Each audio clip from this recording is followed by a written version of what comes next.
Assalamualaikum warahmatullahi wabarakatuh. Sedap kursi ni, macam van Ustaz lah juga.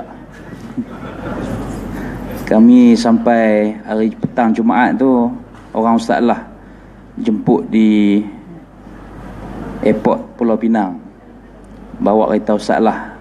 Kosyen dia macam ni, bila duduk atas ni teringat kosyen kereta Ustaz lah. Alhamdulillahirrabbilalamin, wabihi nasta'in ala umuri dunya waddin, wassalatu wassalamu ala ashrafil anbiya'i wal mursalin wa ala alihi wa sahbihi ajma'in. Subhanaka la ilma lana illa ma 'allamtana innaka antal alimul hakim, wa la hawla wa la quwata illa billahil aliyil azim. Rabbi yassir wa la tu'assir, Rabbi tamim bil khair. Terima kasih kepada Tuan Juruacara Majlis yang dihormati ahli-ahli jawatankuasa Masjid Surau ni, Surau Taman Penaga, barisan jawatankuasa penganjur, Tuan Imam, pegawai-pegawai masjid ataupun surau, seterusnya muslimin, muslimat, tuan-tuan guru, para asatizah, sahabat-sahabat panelis, seterusnya hadirin dan hadirat yang dirahmati Allah Subhanahu wa taala. Alhamdulillah, setinggi-tinggi kesyukuran kita panjatkan ke hadrat Allah Subhanahu wa taala kerana pada pagi ini 31 Disember, penghujung tahun, insya-Allah sikit masa lagi kita akan masuk tahun hadapan. Alhamdulillah, kita ditakdirkan oleh Allah Subhanahu wa taala untuk bertemu pada pagi ini di Surau Taman Penaga ini bersama dengan barisan panelis forum yang akan mengupas suatu tajuk yang juga menarik.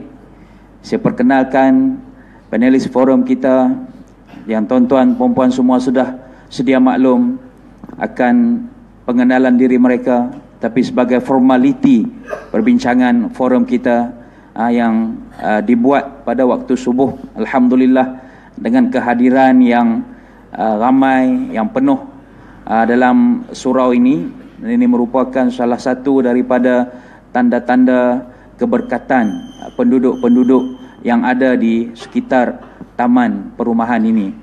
Panel kita yang pertama pada pagi ini, Al-Fadhil Ustaz Haji Abdullah Khairi, pengasas juga pengusi Pusat Kecemerlangan Asy-Syafi'i ataupun Paksi di Lubuk Meriam. Lubuk Meriam Ustaz ni? Lubuk Meriam, Pala Batah.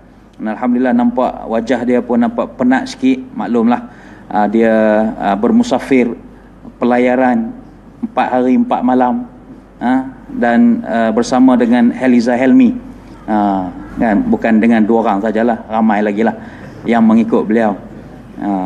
Terima kasih pada Ustaz lah, walaupun petang tadi, petang semalam sampai pelayaran, tapi sempat juga memenuhi undangan penganjur. Panel kita di hujung sana, orang yang lebih kacak lah daripada kami-kami duduk depan ni, dia paling kacak sekali. Lebih kacak pada Ustaz lah lagi. Ada datuk pula, ada doktor pula. Tak lambat ni Profesor Madya, Al-Fadhil Ustaz Datuk Dr. Muhammad Izhar Arif bin Muhammad Qasim, pensyarah kanan Universiti Kebangsaan Malaysia UKM. Alhamdulillah, Datuk bersama dengan saya dan seorang lagi sahabat kami, Ustaz Haslin Baharim, sampai di Pulau Pinang ini hari Jumaat kemarin, dan ada beberapa program. Malam tadi pun dah sampai pukul 1 pagi di Gurun, kemudian pagi ini bersama di sini. Malam sebelum itu di Padang Serai. Kemudian pagi semalam di Guak Kapai, Guak Perahu, kapal. Duk ingat Ustaz Lah ni, dia naik kapal pelayaran tu, Guak Perahu. Jadi alhamdulillah pagi ini bersama dengan tuan-tuan. Terima kasih pada Datuk Dr. Izhar juga kerana sudi turun ke belah utara ini, tempat kawasan kita ini, untuk menyampaikan ilmu. Tajuk yang dibagi oleh pihak surau untuk kita kupas pada pagi ini iaitu pelihara keturunan. Jadi ini tajuk yang pertama dalam sejarah saya duk forum ni, tajuk pelihara keturunan ini. Inilah yang pertama kali nak dibincangkan. Jadi keturunan ini sangat penting lah, tuan-tuan dan puan-puan sekalian. Kenapa penting? Karena dia merupakan salah satu daripada 5 perkara yang dijamin oleh Islam, yang dijamin oleh agama Islam. Itu disebut sebagai maqasid asy-syariah, matlamat hukum syarak. Al-Quran turun, hadis yang disampaikan oleh Nabi SAW ini, secara umum dia menjaga 5 perkara. Kita kena ingat yang tu, iaitu yang pertama, agama. Islam diturun untuk menjaga agama kita. Sebab itu perintah, larangan, suruhan, tegahan demi nak menjaga agama. Suruh kita sembahyang, kenapa? Nak menjaga agama. Suruh kita menjaga iman, akidah, kenapa? Nak menjaga agama. Itu matlamat yang pertama. Yang kedua, Islam ni diturunkan nak menjaga nyawa umat manusia ni. Apa-apa perkara yang boleh memudaratkan nyawa kita, maka ditegah oleh agama kita Islam. Sebab itu dilarang membunuh sesuka hati.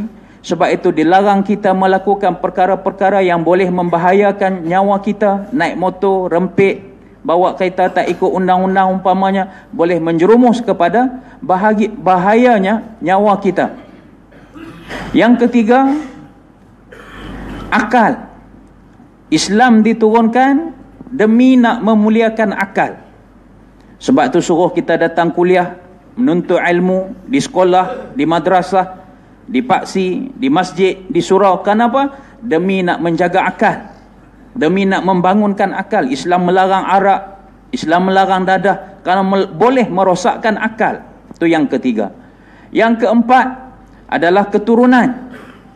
Keturunan ini yang kita nak bincang ni merupakan salah satu perkara yang menjadi matlamat utama. Kenapa Islam itu turun? Demi nak memastikan keturunan umat bangsa, umat manusia atas muka bumi yang dilantik sebagai khalifah oleh Allah Subhanahu wa taala ini berterusan dan terpelihara. Dan yang terakhir, yang kelima adalah harta benda.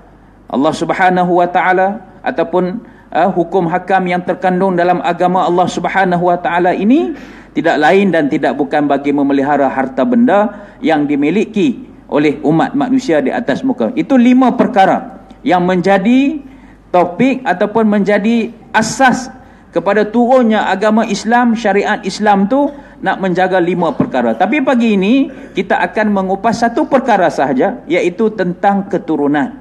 Tentang keturunan. Kenapa kita pentingkan keturunan kan? Kalau kita tengok dalam cerita Nujum Pak Belalang pun, dia pentingkan keturunan. Bila Sarip Dul masuk meminang perempuan tu, tak boleh. Kata jawab bapa sini, dia kata kita keturunan lain-lain. Tuan hamba keturunan ayam Belanda, hamba keturunan itik serati. Jadi tak boleh. Ayam Belanda dengan itik serati ni tak boleh duduk sekali. Jadi saya tak nak kupas panjang mukadimah ni. Saya nak minta panel Ustaz Lah Khairi. Kita nak bagai mukadimah ni Ustaz boleh hurai dengan seluasnya tentang kepentingan keturunan dalam kehidupan kita dan mengapa Islam itu menuntut kita menjaga keturunan. Silakan Ustaz. Bismillahirrahmanirrahim. Assalamualaikum warahmatullahi wabarakatuh. Innal hamdalillah nahmaduhu wa nasta'inuhu wa nastaghfiruh wa na'udzu billahi min shururi anfusina wa min sayyiati a'malina may yahdihillahu fala mudilla lah. Allahumma salli ala sayyidina Muhammad wa ala ali sayyidina Muhammad. Yang saya kasihi Ustaz Zack, moderator kita pada pagi ini, Ustaz Datuk Dr. Muhammad Izhar Arif, tuan-tuan sidang hadirin yang dikasihi dan rahmati Allah. Ustaz Zack cakap elok-elok ni kawasan saya ni. Sekolah depan tu ialah sekolah terakhir saya mengajar di sinilah. Sebelum saya ditukarkan ke Pulau Ketam. Sejarah dia kebanyakan waris-waris yang di sini, anak-anak mereka ialah anak-anak murid saya lah. Dan alhamdulillah ada yang dah jadi engineer, jadi doktor pun ada. Yang paling sedih cerita sikit lah, baru ni saya naik kapal terbang pergi Sandakan. Ada seorang anak murid saya, seorang doktor di Sandakan. Dia duduk sebelah saya, dia tak tegur saya. Dia buat baca paper, buat tak tahu ya. Saya tahu dia anak murid saya. Habis turun daripada flight, kapal terbang, Rupanya bapak dia, mak dia sedang menanti dia. Rupanya mak dia, bapak dia adalah anak murid malam saya. Sampai-sampai tu dia nak sambut anak saya, dia sambut saya lah. Ustaz, dia kata. Ustaz kenal saya lah? Saya tak kenal tak. Saya anak murid tua Ustaz. Rupanya anak murid belajar di masjid Bertam. Dia kata, Ustaz main mana? Saya kata daripada Sandakan. Oh, anak saya balik Sandakan ni, saya nak sambut dia. Siapa? Anak pakcik, anak abang. Dia kata tu, Ustaz tak kenal anak murid Ustaz tu. Lah, dia duduk sebelah saya. Abang, anak abang ni walaupun seorang doktor, tapi dia seorang bukan manusia. Saya kata kat dia. Ustaz kata, kenapa pula? Dia duduk sebelah saya, anak murid saya, tapi sepatah pun dia tak tegur selama 2 jam setengah. Sombongnya. Kemudian bapak dia pegang tangan saya, peluk saya, menangis dia. Minta maaf Ustaz, anak saya doktor tapi memang bukan manusia. Tak tegur saya tuan. Sampai macam itulah manusia. Orang mana? Orang menaga. Leceh betul tuan. Tak hormat tok guru. Sampai hati.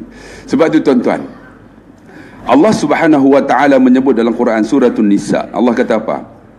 Wal yakhsha alladhi law taraku min qalbihim zurriyatan dhi'afa ila akhir ayat. Dia kata apa? Dan hendaklah kamu takut kepada Allah. Apa dia? Lau taraku, jika sekiranya kamu meninggalkan, min khalfihim, belakang kamu, apa? Zurriyatan di'afa, yakni zuriat yang lemah.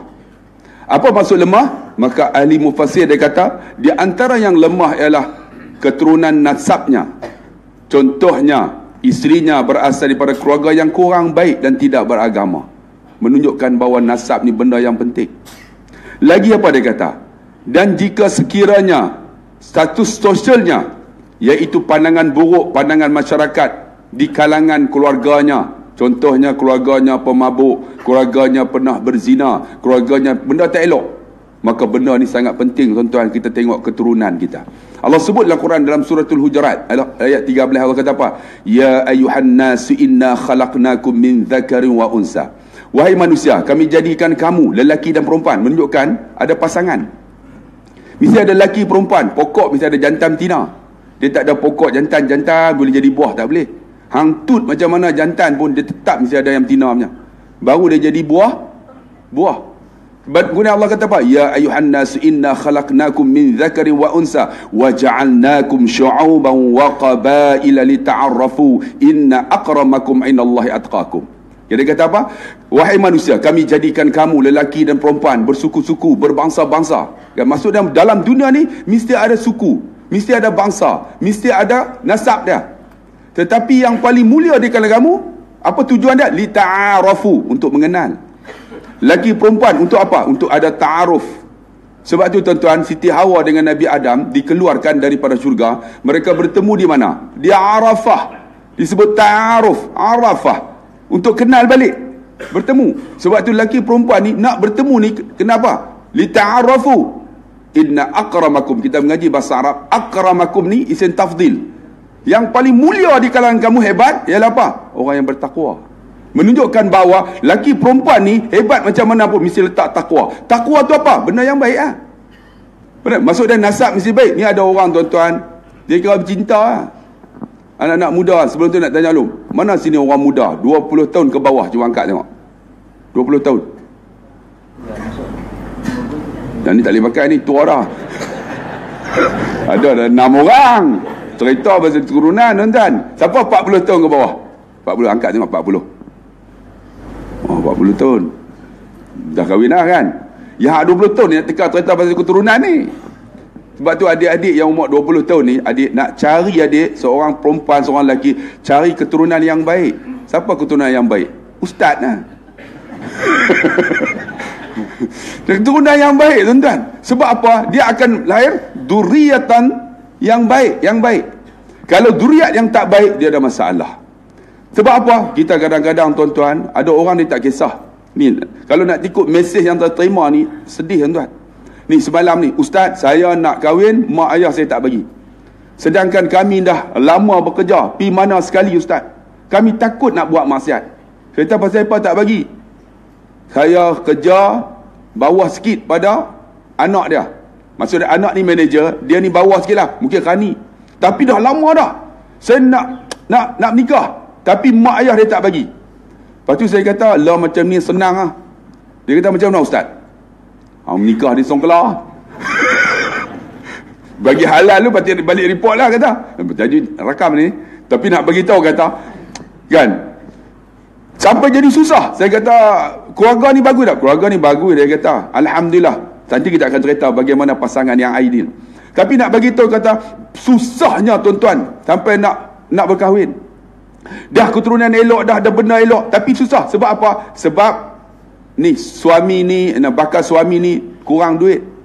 Sedangkan dia tak letakkan agama macam ustaz kata. Letak agama. Kan tulkihul mar'atu li arba'in, dinikahi perempuan itu dengan 4. Di antaranya apa?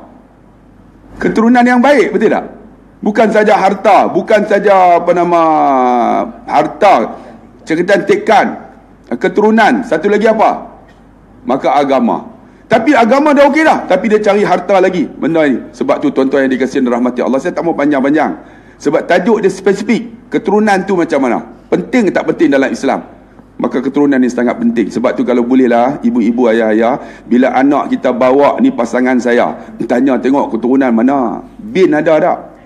Kadang-kadang nama kan, nama Hafsah, bin tak tahu, tak ada bin pun dah. Bila tak ada bin tu, tuan-tuan tahu tak dia tu daripada mana?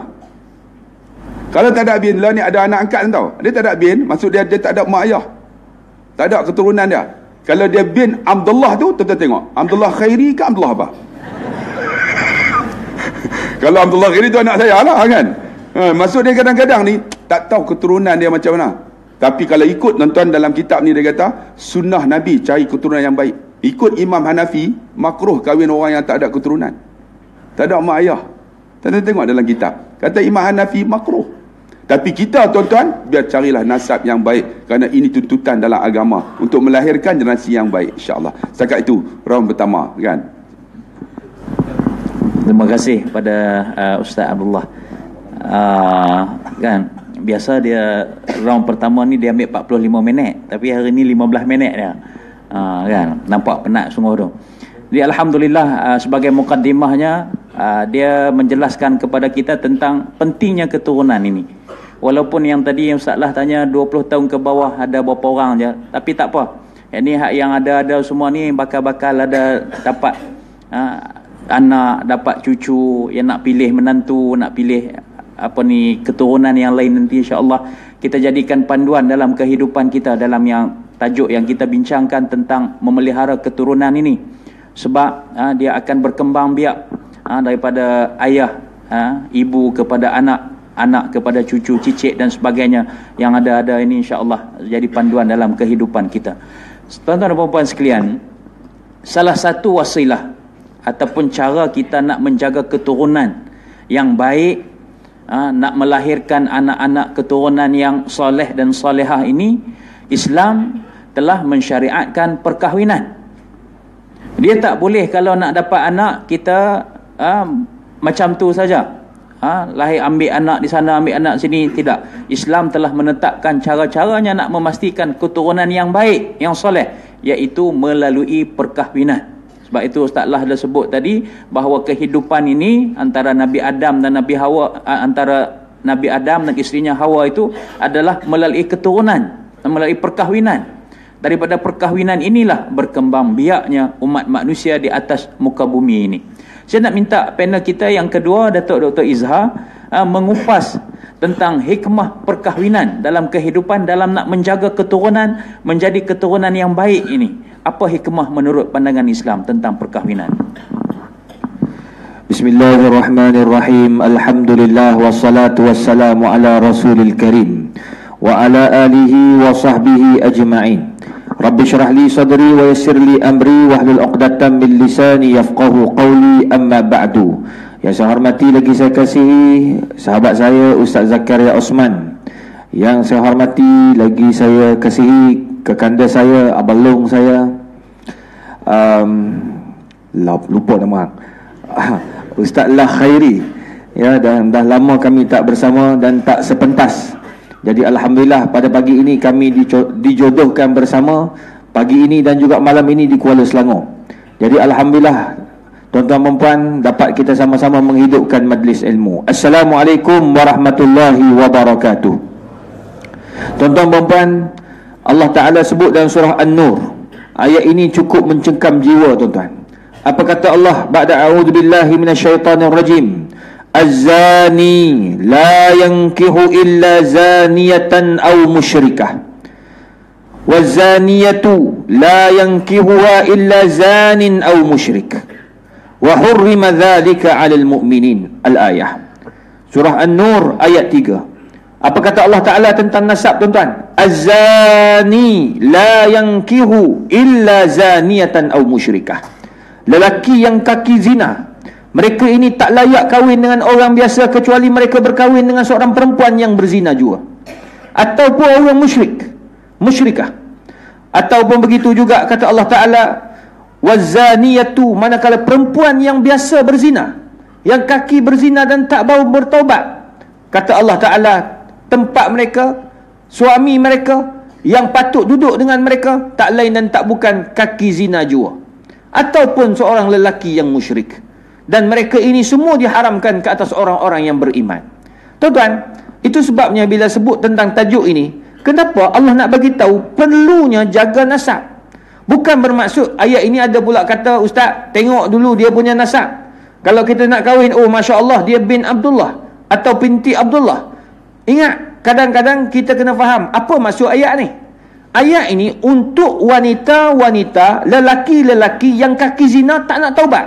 Contoh, saya pergi jumpa perempuan dekat mana? Lorong Haji Taib. Memang kaki zina. Ya Allah, memang kerja dia zina, siang malam kaki zina. Suruh taubat, tak nak, minta maaf. Saya pun nak tak naklah aku, orang lain lah. Ustaz Allah kata, duk jerkah kuat sangat kata saya nak tarik awak untuk kembali ke jalan yang benar. Ayuh, saya nak kahwin dengan kamu. Itu boleh tak? Oh, dia kata boleh kalau Ustaz Allah nak kahwin saya, tapi syarat pertama, jangan jerkah saya.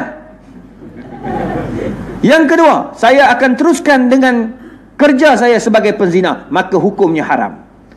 Tapi kalau orang tu dah taubat, dulunya penzina, dulunya dia buat benda-benda yang haram, mungkin GRO, mungkin dia ni seorang pelacur, mungkin dia gigolo. Gigolo ni lelaki, kalau untuk pakcik-pakcik dah tak tahu binatang apa, golok pula dah. Gigolo ni bukan gigolok. Gigolok tu kan. Orang Kelantan kalau kita sebut gigolok, kita pergi beli barang. Kalau gigolok, lain. Dia ada makna lain. Gigolok, dia ada sabdu kat situ. Dia bila kena faham bahasa orang Kelantan. Saya bukan orang Kelantan, saya orang Selangor. Tapi bolehlah cakap Kedah sikit. Kelantan tu boleh cakap sebab orang rumah saya Kelantan. Jadi gigolok, golok tu maksudnya gigolok, gitino dia kata. Pergi mencari perempuan kat golok. Gitu. Dia sama macam orang ni. Oh, Ustaz Allah bijak. Bijak, memang betul-betul bijak.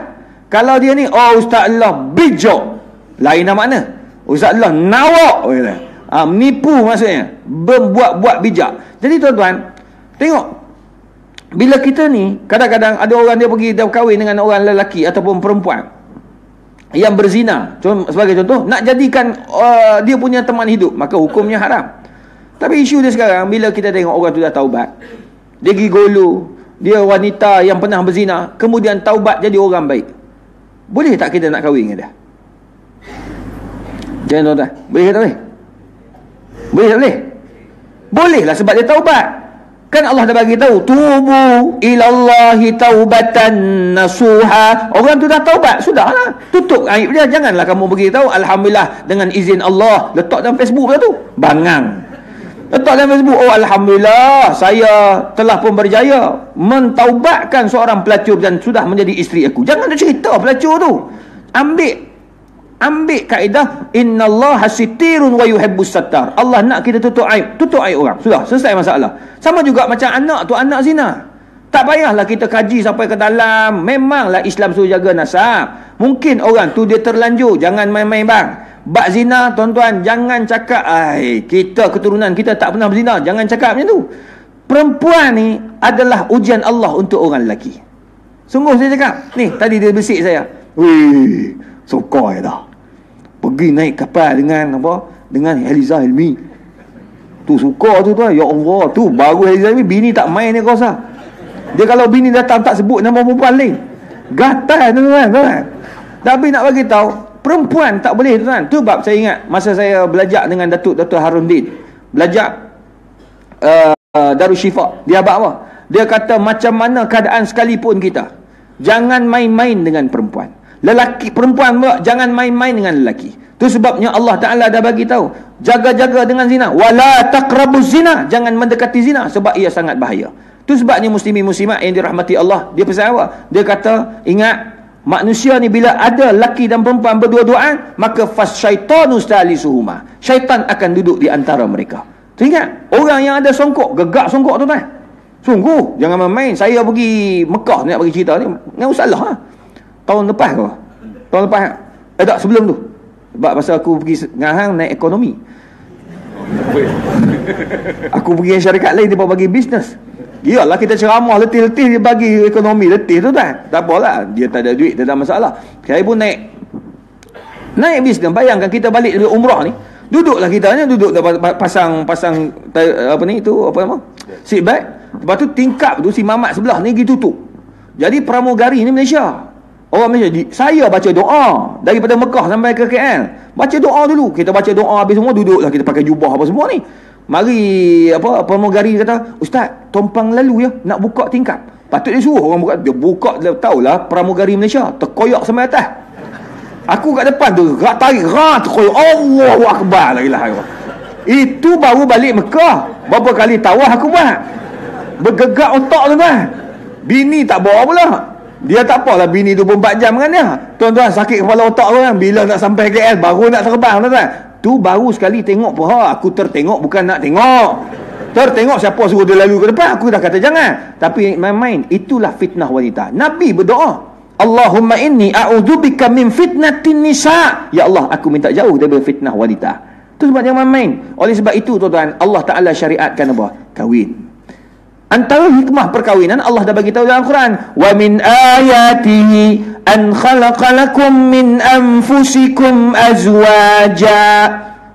Antara kebesaran Allah, aku jadikan manusia itu berpasang-pasangan. Untuk apa? 3 hikmah Allah bagi tahu dalam Quran. Dan surah Rum ayat 21 Allah bagi tahu.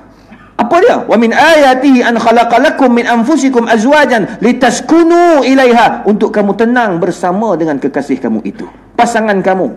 Tu sebab bila kita berkahwin, bila kita tenang dengan isteri kita, apa lagi? Tenang jiwa, tenang. Raga kita tenang. Tuan-tuan, kalau tak ada isteri lain tuan-tuan, kita kadang-kadang bila saya ingat tu masa isteri saya balik kampung tuan-tuan, dia balik seminggu tuan-tuan. Harap saya ni jenis sangat particulars. Particulars ni apa bahasa Melayu? Teliti tuan-tuan. Saya akan pastikan macam saya pakai coat, saya kena tahu baju apa yang sesuai. Saya jenis jaga sikit sebab saya dibesarkan dengan didikan tentera. Masa saya belajar ma'had dekat Syria, bos saya ataupun kita katakan ketua, mudir ni panggil, adalah bekas jeneral. Kasut kilat selalu. Sampai hari ni saya terikut-ikut dengan kilat. Saya tak boleh bau busuk. Kau bau ketiak, minta maaf lah tuan, janganlah buat kerja gitu, aku penin.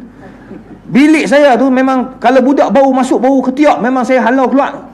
Saya kata hang boleh keluar tak? Bau ketiak hang kuat sangat. Sakit otak aku tak nak menulis ni. Kalau orang kampung tak apalah, dia orang kerja kuat. Ini budak universiti. Ya Allah, ketiak macam mana, la ilaha illallah. Masuk lift nak muntah tu kan. Tu sebab Ustaz Allah pun bersih. Dia ni dalam poket dia minyak wangi selalu. Betul. Sebab dia memang tak ada pernah. Saya kawan dengan dia lama dah tuan-tuan. Susah senang bersama kami. Sikit-sikit bau. Dia bagus tuan-tuan. Tengok, dia bagus. Tapi nak bagi tahu, kami dididik dengan tentera. Tuan-tuan tahu, saya ni pula bila pakai tie saya selalu akan sama dengan baju tu. Dia takkan kontras. Bila berlaku gitu, bila bini balik tuan-tuan, jadi huru-hara. Baju merah, tie biru, penin tuan-tuan. Bini tak ada, litas kuno ilaiha tu tak ada. Pasangan kita tak ada. Betul. Itu sebab tuan-tuan, ingat, jangan main-main. Bila kita tengok bapak kita, mak tak ada, mak dah meninggal dunia. Tuan-tuan, janganlah pentingkan diri. Walaupun umur dia sudah 60 tahun, 70 tahun, awak haji gelak. Nampak berbenar nak sangat tu. Gelak. Maklum aku kata Anak bapak dah tak ada bini, 60 tahun, 65, isteri meninggal awal. Tuan-tuan, fikirlah, tolonglah carikan makcik-makcik yang ada ni. Dekat surau kita ramai. Tuan-tuan, apa salahnya? Dia perlukan pasangan, dia bukan perlukan seks saja. Tapi ingat, pernah berlaku dekat wilayah persekutuan, kami ikut geng tangkap khaluat ni, tuan-tuan. Masa tangkap buka pintu, tengok Allahu Akbar, silap orang adalah sebab orang tua 60 lebih dengan 60 lebih. Bila cek balik, ya Allah, betul bukan suami isteri, atuk orang, nenek orang.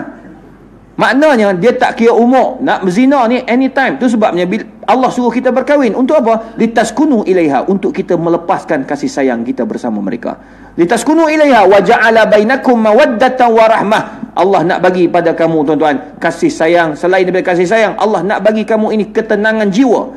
Allah nak bagi kamu rahmat. Dengan adanya pasangan, kamu akan ada anak yang baik. Kamu tidak akan berzina. Kamu akan lahirkan keturunan yang baik. Manakala yang terakhir, kata Allah Ta'ala, Allah nak bagi kamu ini hidup bahagia dengan pasangan dan keturunan kamu yang baik-baik. Oleh sebab itu, tuan-tuan, perkahwinan ini sangat penting. Maka mari kita sama-sama mempermudahkan perkahwinan. Hari ini, tuan-tuan, nak kahwin perlukan hampir 100,000. Tuan-tuan, cuba kurangkan, balik kepada sunnah Nabi. Biar kahwin dengan harga yang murah. Jangan pentingkan aku nak buat kat hotel kian, aku nak banyakkan sikit. Dah, jangan. Fikir anak kita ni nak buat apa lepas ni. Mudahkan mereka. Idza ra'aitum man tardawna dinahu fazawwijuh, kata Nabi. Anak ibu bapa, kalau nampak anak ada budak lelaki baik, kahwinkanlah dia untuk anak dia. Sebab zaman sekarang zaman fitnah, bang. Saya cakap terang-terang. Ni yang terbaru, tuan-tuan, saya dapat seorang orang besar, tuan-tuan. Saya tak mau bagi tahu siapa. Orang besar dan orang media.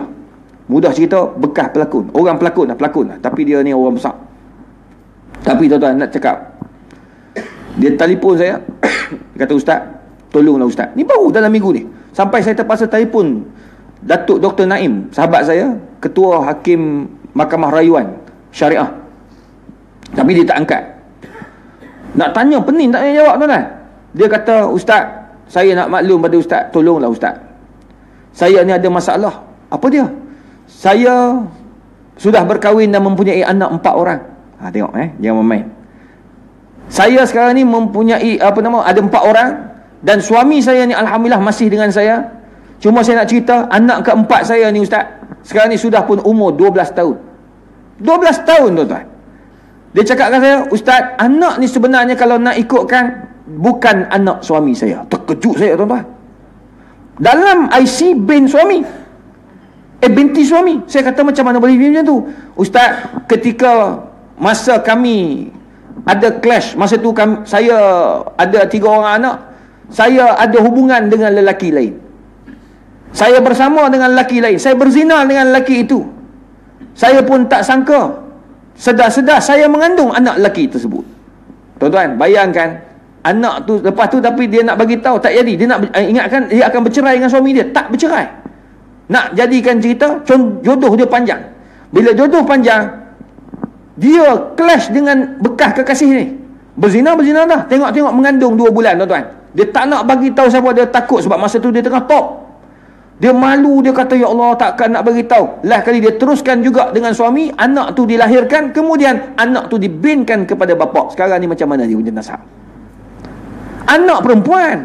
Ini bukan cerita main-main, ni telefon. Saya terpaksa telefon ketua hakim, tanya macam mana ni. Saya terpaksa tanya rakan-rakan saya yang pakar dalam undang-undang, antaranya Profesor Datuk Dr. Inayah, orang Penang juga, tanya apa nak buat ni. Dia pun cuba bagi tahu dari sudut undang-undang dan sudut hukum. Jadi perkara ini, tuan-tuan, nak bagi tahu boleh berlaku dalam kalangan orang kaya, boleh berlaku dalam kalangan orang miskin, boleh berlaku. Tu orang yang dah kahwin boleh buat benda ni. Bagaimana anak-anak muda kita di universiti? Kita tak tahu, tuan-tuan, kat sini saya mengajar universiti. Saya tengok budak-budak keluar naik motor 2 orang duduk dekat makan dekat kedai mamak. Kalau sama-sama lelaki, lelaki-lelaki, perempuan-perempuan tak apa. Ni kadang-kadang sekarang ni dah lain dah. Oh, anak kita keluar dengan perempuan. Jangan, tuan-tuan. Dengan perempuan pun kita takut lah ni. Perempuan ni, perempuan yang betul-betul perempuan, seorang lagi perempuan yang tak berapa nak betul perempuan. Dia panggil pengkit, fatwa keluar haram tu, tuan-tuan. Saya kena dah, saya duduk tengah makan kedai mamak. Makan, kawan dengan Farid Ravi, biasalah. Mamak lah jawabnya. Duk makan-makan, Duduk makan masa tu saya seorang. Saya ingat saya makan mi goreng mamak masa tu. Duduk tengah makan, nak pergi ceramah. Bunyi, sayang, I love you sayang. Aku tengah makan geli telinga. Agak-agak lah I love you pun kedai mamak ni pun. I love you sayang. Lepas tu bunyi suara perempuan, I love you sayang. Bunyi pula hak perempuan kata, I love you too. Duduk perempuan. Tengok tuan-tuan, seorang perempuan pakai tudung, budak universiti. Yang seorang lagi rambut pendek, perempuan tuan-tuan, pegang tangan macam tu, sampai roti canai tak sentuh lagi, sentuh tangan perempuan tu. Nak bagi tahu pengkit perempuan dengan perempuan. Hak lelaki tak sorry lah, lelaki dengan lelaki, geng LGBT ni. Sayang.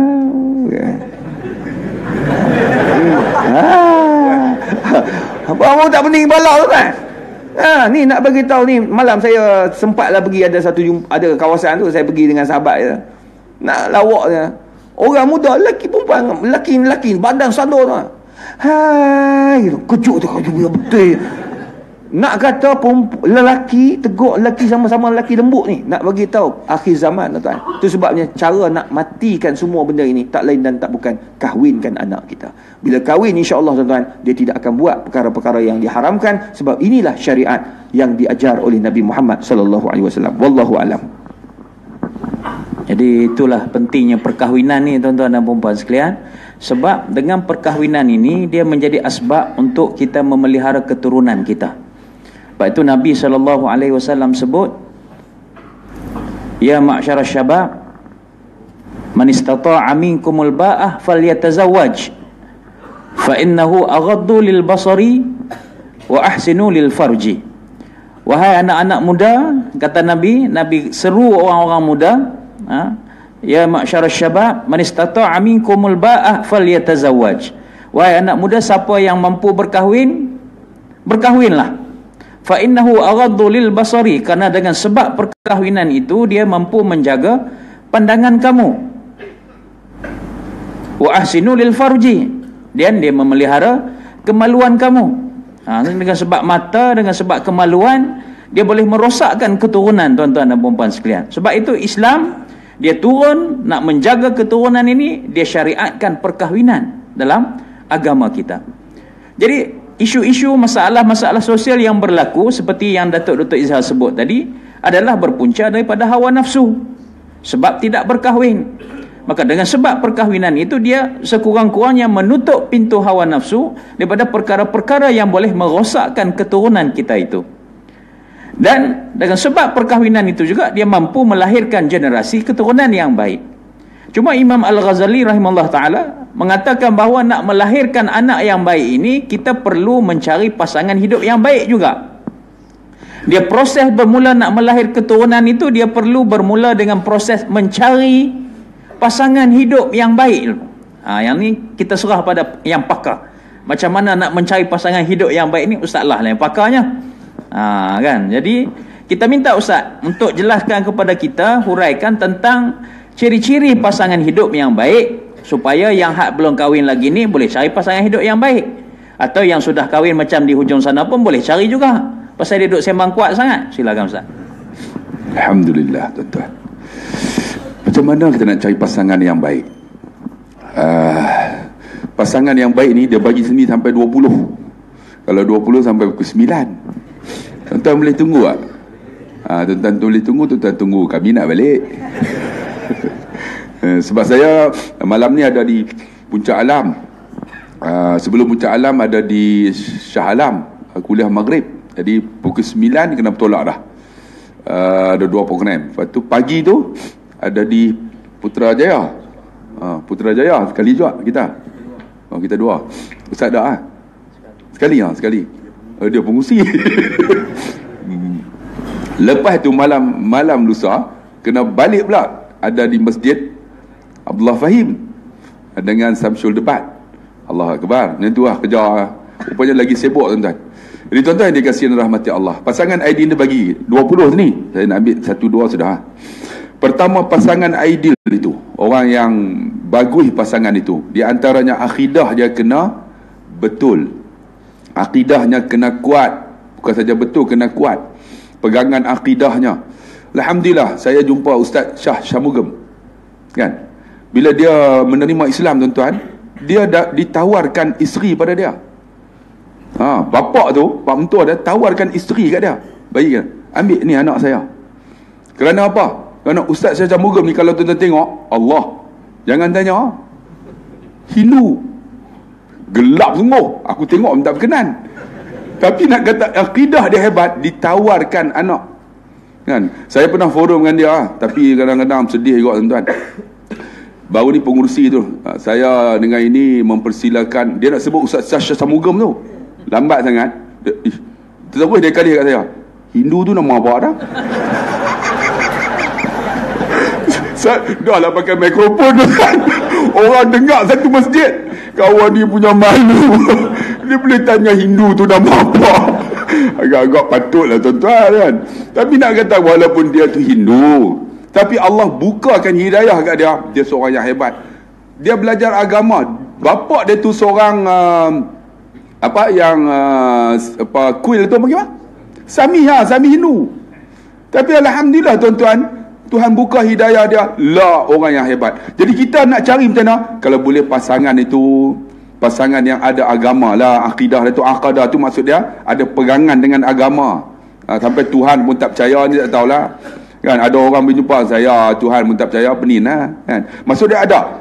Yang kedua apa dia kata di sini? Rajinnya dengan ibadah.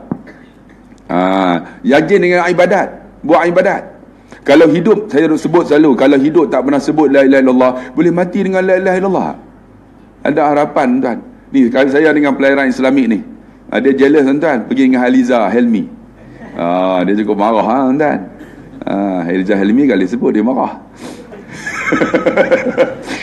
Saya pergi bukan dengan Haliza Helmi saja, dengan Iyad Hamzah apa semua tu ramai. Kami kutip dana untuk Syria. Saya ceramah macam ni lah. Sani Arabi tu, tuan-tuan, dia Vice President MAPIM. Dia kata, Ustaz, kita ada kuliah ceramah pukul 4.30. Ustaz buat bagi menangis, buat bagi teriak. Kita nak kutip dana dekat ni, datuk-datuk yang main. Yang pi tu Datuk Tan Sri apa semua. Jadi saya disuruh bagi teriak. Tuan-tuan bayang tengok. Tak ada masalah, saya memang bidang saya bagian tu. Bagian teriak-teriak ni. Bagian nak bagi orang marah lagi senang. Teriak tu biasa, kan? Jadi kita pun mulakan dengan bagi teriak lah. Cerita buat nada sayu apa semua, mereka dah sebab dah. Kemudian saya pun cerita satu lagi cerita, nak cerita ni dekat Palestin nanti. Cerita-cerita tu menangis semua. Bila menangis semua, baru kita lancar derma. Tuan-tuan nak bantu Syria atau tidak? Siapa sanggup? Tiba-tiba bangun ada seorang tu, datuk tu. Saya sanggup, Ustaz, dalam keadaan menangis. Ustaz, saya anak pun tak ada, apa pun tak ada, Ustaz. Isteri saya ada, tapi saya ada duit. Ustaz, saya 50,000. Dia 50,000. Dia anak pun tak ada, tuan-tuan.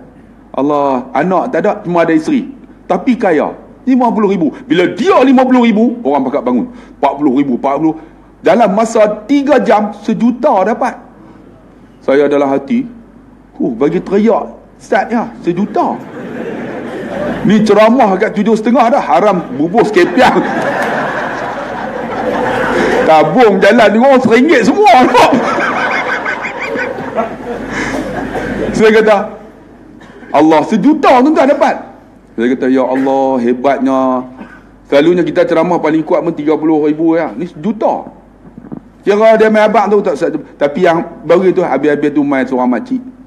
Makcik dia ni Datin lah, Datin. Tak payah sebut lah dia ni siapa. Dia bekas ni. Dia tahu, Ustaz, ibadat ni benda penting, Ustaz. Dengan ibadat ni lah Tuhan bagi rezeki kat saya. Dia kata macam tu, menunjukkan benda ni penting. Saya kata, ibadat macam mana, Datin? Dia kata, duit tak banyak.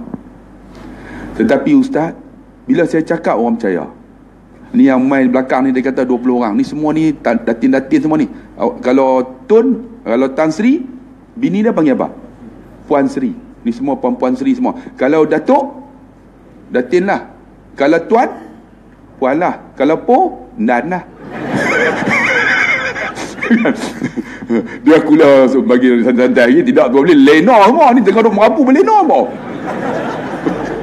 Bagi santai-santai dah. Boleh lena. Tidak lena orang Penanggaran ni boleh. Kan pertama suatu ayat pula, kita lama tak jumpa, kita nak buat macam mana? Lena tu weh. Dia merapu sikit tu. Boleh no, boleh no. Boleh tak boleh, aku pegang mikrofon boleh kan. Jadi saya kata macam mana? Saya cakap ustaz. Saya cakap depa percaya ustaz. Nak bagi orang percaya ni dia nak amalan dia kata. Saya kata apa amalan datin dia kata. Saya tanya apa amalan datin. Dia kata ustaz, dia pegang Quran dia. Quran itu semua ada tanda.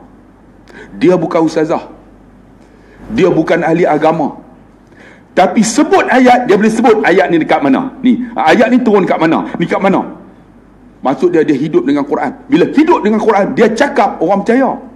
Semua yang dia bawa ni, Tan Sri, Puan Sri semua ni, semua saya peribadi. Ada ni syarikat ni, saya peribadi 10,000. Saya peribadi maksud dia bagi sendiri. Yang main dengan syarikat tak kata 50,000, saya syarikat saya 50. Dia ni peribadi. Yang peribadi saja hampir dekat 300,000. Sebab apa? Amalan dia. Tuan-tuan, dengan amalan. Sebab tu kita ni kalau isteri nak bagi suami yakin dengan kita, amalan kita macam mana? Kadang Quran pun tak baca. Suami ni kan, Quran pun tak pernah tengok. Macam mana isteri kita nak percaya dengan kita? Amalan mudah, semayang pun Allah akbar. Tengok at-tahiyat habis dah. Dia orang kita boleh percaya suami macam ni. Dengan Tuhan pun saya selalu tegur dengan orang lelaki ni, kadang semayang. Orang lelaki ni, kita betul lah tentang takbir. Orang menaga memang sama lah. Bila takbir tu dia ada usul.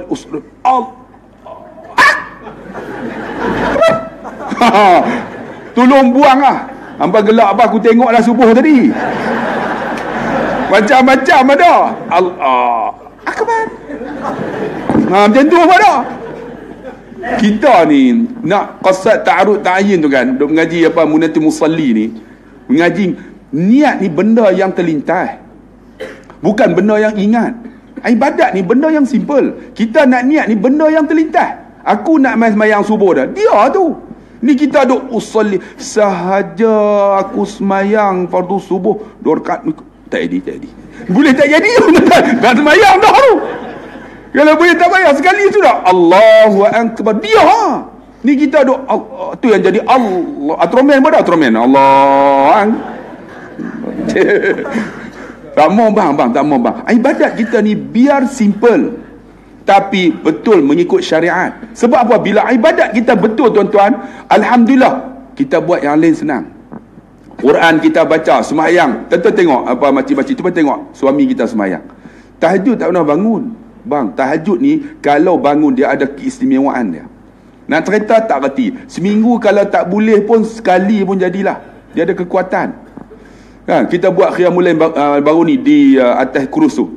Buat atas kurus. Tu saya nak ajak Datuk kan, jomlah join sekali dengan Mapim. Naik tu kita buat atas kurus. Tonton bayang. Bila semayang tu dia kan dia macam tu. Tak. Pernah naik peru tak? Orang Penaga weh, laut weh, jangan hubung. Saya pernah naik kapal, naik peru tu kan, naik peru, dia panggil peru sini. Bila naik tu tum tu syok tu. Bila berhenti masa mengai tu dia macam ni. Tap. Kita mula ada tak. Last kali saya duduk tu muntah. Wah! Tarik pertama ikan kapu.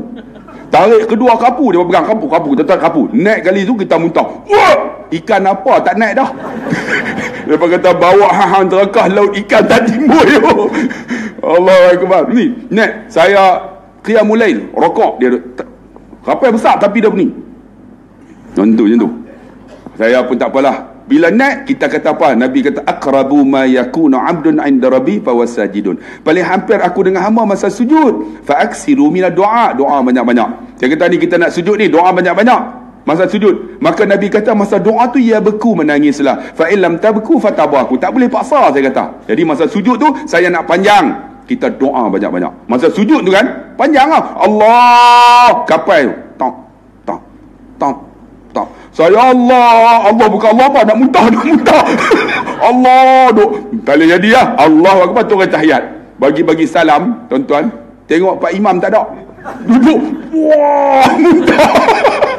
Bukan saya muntah, semua muntah. Dia kata ustaz, ibadat ni agak betul lah ustaz. Sujud lama sangat muntah semua. Saya bagi tazkirah, insya-Allah muntah tuan-tuan menjadi saksi esok di akhirat.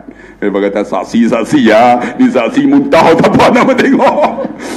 Sebab tu tuan-tuan, tahajud ni nak abang, walaupun benda tu simple, bangkit 5 minit, tetapi dia ada kekuatan dalam agama. Ni penceramah ni kalau tak bangun tuan-tuan, tahajud, walaupun seminggu sekali, dia nak ceramah tak ADP. Nak tanya-tanya mereka. Kalau ibadat tak tambah, kita ceramah tak tambah diri kita, dia takkan ada keistimewaan dalam penyampaian. Nampak tuan-tuan? Penceramah ni duduk ceramah, tiba-tiba dia tak buat, sampai tapi tak ada kesan. Tak akan ada kesan. Sebab apa? Kita sendiri tak buat. Sebab tu tuan-tuan, ibadat ni kena ada. Sebab tu pasangan yang hebat, dia kena ada ibadat lebihan. Lebihan lah. Contohnya kalau semayang fardu, adalah sunat sama. Ni kita sunat subuh pun kadang tak pernah buat. Sedangkan dia lebih baik dunia dan seisinya. Ada orang nak cari dunia dan seisinya. Apa dia? Subuh, solat sunat sebelum subuh. Tapi dia tak ambil faedahnya. Sebab pasangan yang hebat, dia jaga tentang ibadat dia. Kau boleh pacik-pacik angkat takbir tu, angkat sekali sudah. Ni boleh no? Allahu Akbar. Ni dah Allah. Tak masuk. Astaghfirullahaladzim. Tuan-tuan baca dalam Mu'tatim Muslim Ta'am Badrin. Dia kata, kalau angkat takbir biasa sekali, jangan 2 kali. 2 kali tu was-was. Dia jadi syaitan. Angkat sekali sudah. Kita perelokkan ibadat. Yang ketiga sudah. Sampai 7.30. Boleh no? Nanti panggil pula. Mereka tak pernah panggil ni walaupun duduk kat menaga ni. Seterusnya, dia kata, pertama, akhlak yang mulia pasangan tu. Benda ni, benda yang penting. Akhlak mulia ni bukan akhlak mulia tu duduk senyap ya. Tu bukan akhlak mulia. Akhlak yang mulia ni, dia jaga benda yang syubhat dia tak buat. Benda syubhat dia, bukan benda haram. Syubhat tak buat dah. Tu pasangan yang baik. Kita rokok haram tak? Dah muka lain dah nampak. Benda yang syubhat pun tak buat. Tambah benda haram. Syubhat tak buat dah. Itu pasangan yang paling hebat dah. Ada orang, saya baru ni jumpa ada seorang pakcik tu. Dia rokok. Saya angkat apa laksa. Kan saya ada kafe angkat laksa, buah bawang. Dia kata, saya tak makan bawang. Ustaz ambil balik. Kata apa? Makruh dia kata. Aku dalam hati hang rokok, hang ke darah, bawang tak makan. Si bawang makruh, rokok. Saya kata rokok. Rokok tak apa. Kita pun pelik yang mana satu haram, makruh tau. Kan? Tapi nak bagi tahu, benda ni tuan-tuan, yang syubhat pun tak buat, tambah yang haram. Pasangan yang hebat, tuan-tuan tengok. Kadang-kadang dia beli makan tu, dia tengok sama. Bawa balik makan, ada baru ni ada seorang mufti kata, kita bawa balik makan seorang suami kepada anak-anak kita, memang halal dimakan. Walaupun benda yang kita bawa tu ialah benda yang haram, tapi anak kita, isteri kita halal. Tapi tengoklah, kita yang bawa memang halal dia makan, tapi kita bawa benda haram. Anak yang makan benda haram, fannaru aula bih. Benda yang haram tuan-tuan, walaupun halal bagi dia, tapi kita ni bawa benda yang tak elok. Anak kita nak jadi manusia tak? Tak jadi bang. Tambah-tambah anak nak suruh hafal Quran, makan benda haram, takkan boleh punya. Saya buka Mahat Hafiz 50 orang tahun pertama, tuan-tuan, yang boleh hafal betul-betul 10 orang. Saya tanya balik, kenapa ni 40 orang ni tak boleh ni? Cek balik mak ayah, teruk. Mak ayah sendiri pun teruk. Mak ni, nak saya apa nak? Saya ada keluar anak saya boleh. Cara cakap mu, apa? Tok dia mati. Hang tadi cakap elok sikit lah. Hang ingat tok hang seorang ni ada, aku tak ada tok. Aku bagi hang ni tok kita. Mai jumpa kita pun tak ada akhlak. Ni saya nak keluar anak saya. Apa salahnya ustaz ni? Saya nak keluar anak saya ustaz. Ustaz sendiri dia tak hormat. Dia ambil hantar, dia kata apa? Ustaz anak saya ni, ustaz nak buat apa, buatlah. Saya tak tahu nak buat apa dah. Nampak? Dia sendiri, ustaz saya nak balik tok dia mati. Masuk mak dia. Saya kata, abang tadi cakap, saya hamilah ustaz, hantar kat ustaz anak saya lah, bagui sikit lah. Kita didik anak dia tu jadi manusia. Manusia macam mana? Nak masuk tu kasut susun elok. Tentang akhlak, tentang susun tak? Kasut di luar. Tak ada Dia main lewat tak di atas. Kasut tu atas tu siapa? Hak bawah tu aku. Dia letak di atas. Akhlak kita tak ada. Tuan-tuan, akhlak ni nak didik apa? Daripada kaki tu. Ni saya, pelajar-pelajar saya, hampa tak susun, aku terajang habis. Hari pertama tu, woi, turun subuh. Ya. Ni macam mana? Amin, subuh dah mayang. Dah mayang. Dia kata, tak pernah. Pak, hang tak pernah gerak. Tak. Ni macam mana? Mayah. Kita adalah ajar. Aku bagi sama sok dia mampu. Pak, dia pun tak semayang. Main tak main lagi. Pagi suruh semayang. Macam mana tuan-tuan? Allahu Akbar. Tapi Alhamdulillah, duduk 2 bulan boleh didik manusia. Sebab apa? Suasana. Sebab tu Alhamdulillah lah, boleh didik. Ni, berak. Kita didik berak. Tuan-tuan tahu didik berak macam mana? Anak ada yang berak tak belas. Tak belas. Dia nak suruh siapa belas? Ustaz belas. Aku geram dia. Sebab dia di rumah memang tak belas. Saya bila dia masuk berak, saya masuk tandas. Tengok. Tak belas, saya naik. Semua turun. Siapa berak tandas ni tak belas? Ada orang mengaku tak? Tobat tak mengaku. Saya kata okey. Tolong hampa muih tai itu sampai tenggelam. Tuan-tuan bayang tengok nak bagi tenggelam. Dah yang penting tenggelam lah. Kita tak tunggu dia tarik lah flash tu, depi lah, tak payah demui kan. Tapi nak abang kata nak didik akhlak bukan mudah bang. Tapi kalaulah kita mak ayah ada akhlak yang baik, anak akan hebat. Anak hebat tu orang penaga baru ni, walaupun doktor, dia tak ada akhlak. Saya guru dia, apa salahnya? Assalamualaikum Ustaz, sihat ke? Tanya tu menjadi lah kan? Tapi tak ada buat baca paper macam tak kenal kita. Saya boleh didik dia seorang doktor, tapi dia doktor bukan seorang manusia. Sebab tu tuan-tuan yang dikasihi, akhlak ni benda yang baik. Nabi SAW, akhlak ni bukan maksud dia tak jalan tawaduk dengan ustaz tu, akhlak bagus. Ni ustaz ni jenis terkah ni tak ada akhlak. Bukan, akhlak ni tuan-tuan, dia tak, benda subahat boleh tak buat. Lagi satu boleh no? Saya akan pernah main ni surau ni, walaupun aku duduk kawasan ni selalu sibuk.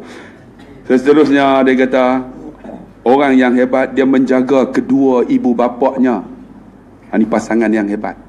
Nak hebat pasangan kita ni, mak ayah dia pun jaga. Termasuk juga mak mertua dia, bapak mertua dia. Kena jaga tuan. Ni ada orang, Allah baguslah isteri saya, tapi dengan mak ayah dia pun berkelahi. Bang, jangan bang, hidup dunia ni, mak ayah ni sumber rezeki. Saya mak dah tak ada dah. Mak dah tak ada dah. 74 tahun bersama dengan saya kan, lebih kurang 50 tahun. Saya mak 50 dah. Alhamdulillah ada mak, tapi mak dah tak ada. Bila mak tak ada, balik rumah sunyi yo. Ayah ada seorang duduk temenung, ayah saya Ustaz Harun, umur 80. Ayah saya apa?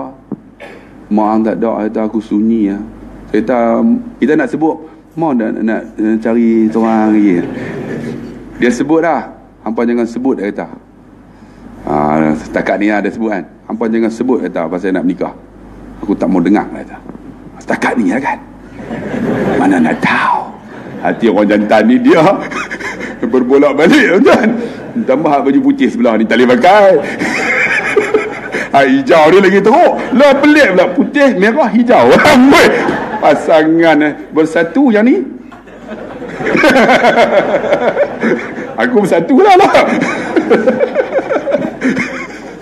Saya jam lawak. Hari berdua dia. Apa taruh ni tak? Ada mak ayah jaga. Sebab tu wahai pasangan-pasangan, nak hebat anak-anak kita, zuriat kita, mak ayah jaga. Saya ada mak, saya cerita tuan dalam YouTube cerita. Saya puas hati jaga mak saya sampai mak saya menghembus nafas terakhir. Puas hati, berasa puas. Ya Allah, Alhamdulillah, aku boleh jaga dia sampai dia menghembus nafas terakhir. Dan dia selalu duk ceramah sembang ni. Dia kata, kalau aku nak mati, dia kata, aku nak mati hari Jumaat, dia kata. Dia sebut tu. Dia kata, aku ni dia kata kencing manis ada 26 tahun, dia kata. Bukan kerja kencing manis, buah pinggang rosak. Lepas buah pinggang pula ni main jantung, dia kata, aku kalau aku nak mati hari Jumaat, dia kata, hampa tolong doa. Ni duk sebut ni. Duk sebut aku nak mati hari Jumaat. Saya dengan Dr. Izhar, kawan baik, selalu apa-apa kami mesej. Saya duduk di Mekah. Duduk di Mekah tuan-tuan, duduk di Mekah, tiba-tiba ayah telefon. Khairi dia hang balik lah. Mak hang nazak. Bila kata mak nazak, Mekah ke mak? Mekah tak nampak dah. Kita dah habis dah haji. Dia nak nampak mak aku ya. Sebab aku dah nampak, aku apa nak jadi pun aku nak tengok mak aku. Sampai mak aku ni, aku boleh mandi jenazah dia, aku jadi imam. Aku boleh kubur jenazah dia. Tuan-tuan, kita buat baik dengan mak ni, anak-anak kita tengok tuan. Anak-anak akan tengok. Jadi saya ambil flight balik balik. Mak saya nazak duk ngangau mulut lah. Nazak dah. Saya sampai-sampai, ayah saya peluk saya. Ayah saya tak pernah teriak. Ayah saya garang, tak pernah teriak. Dia peluk-peluk, dia ambil tengok mak hang nanti hang. Saya naik, pegang tangan. Mak, ni cek balik orang utara cek lah. Cek. Kan? Cek balik ni. Terus dia buka mata. Alhamdulillah, dia hang balik dah. Rupanya nazak tu, ingat, teringat ni. Hang balik dah. Saya pun cium tahu semua. Itulah ciuman yang paling sedap dalam dunia. Bila saya cium mak saya dalam keadaan nazak. Nak cerita tak? Puas rasa cium. Duk hidup lagi ni. Lepas tu, tuan-tuan 2 hari lepas tu, segak terus. Boleh bangun semua bersembang. Tuhan nak tunjuk, kata, dia nak bagi last ucapan, dia kata. Dia kata, ingat aku nak mati Jumaat. Mari dah tak? Kan balik tu hari Khamis, kita masuk Jumaat. Lah ingat aku nak mati Jumaat kemarin, tak mati pula. Mak saya jenis lawak. Dia kata, lah mak buat lawak tak mati panjang umur Dia kata, kalau boleh aku nak mati Jumaat, dia kata, doa, dia kata. Lepas tu doktor kata, ni cerita sikit, doktor kata, tak apalah, mak ustaz ni boleh pergi operate dekat IGN. Kami pun bawa balik bawa, dia jadi teruk. Jadi ni waktu tu bawa pergi IGN. Sampai di IGN tu hari Rabu, hari Selasa. Hari Rabu tu doktor panggil semua. Ni duk masuk elok ni. Doktor panggil semua, duk ada. Doktor kata, Mek tu memang mak saya Mek binti Saleh, jantungnya dah berhenti. Hari Rabu. Teriak tuan. Dia minta mati hari Jumaat, rupanya hari Rabu. Jantung dah berhenti. Ayah kata nak buat macam kita reda. Kami teriak. Ayah kata apa? Mak hang dengan aku ni hidup 60 tahun. Aku lebih dekat dengan dia. Hampa jangan teriak, kata. Oh, dia buat tu. Hampa jangan teriak, aku lebih memahami. Kita reda, dia kata. Reda juga, tapi tak boleh terima kenyataan. Lah mak mati dah, tak ada dah. Dalam duk teriak ni, ya Allah, mak aku tak ada dah. Dah nampak hari raya ni dia boleh ketupat, tak ada lah, ketupat dah. Kan? Hari raya selalu balik, dia tunggu depan pintu. Mana Khairi lah, tak main ke? Dia kata, nampak dah, tak ada dah. Tiba-tiba nurse main. Mek binti Saleh masih bernyawa. Kami duk buat apa? CPR. Buat CPR. Lari semua. Pergi tengok mak duk bernyawa. La ilaha illallah. Tangan dia buat je ni. Sebab tu saya kata, kalau hidup tak nak sebut la ilallah, mati pun tak boleh sebut lah. Dia hidup, dia baca Quran. Hidup dengan zikrullah lah. Dia baca Quran, dia mengajak orang. Jadi dia tunjuk apa yang dia buat masa hidup, masa mati pun dia buat macam tu lah. Dia macam dia tunjuk orang ni, tunjuk apa anak murid dah. Nak baca la ilallah, la ilaha illallah. Saya pergi tengok, ya Allah, mak aku ni. Dan pukul 7 paralyzed terus. Doktor bubuh 7 ubat. Dia tak boleh nak buat apa dah, dia kata. Tak boleh nak buat apa dah. Inilah ikhtiar terakhir. Kami tengok mak duk mandang lah. Hari Khamis, semua pakat baca Quran. Anak-anak hafal Quran. Anak-anak selalu cucu-cucu hafal Quran semua. Duduk tirin. Hang baca. Lepas hang baca ni sambung. Satu malam habis tuan-tuan 30 juzuk. Malam terakhir tu hampir sampai 4 kali. Dah habis pukul 12, doktor tak pergi masuk. Doktor kami duduk tunggu di luar. Allah, mesti mak hari ni ya. Pukul 4.20 doktor panggil. Tengok 70 nadi dah. Turun, tak semua baca Quran. 1 4.30 Allah ambil nyawa mak saya.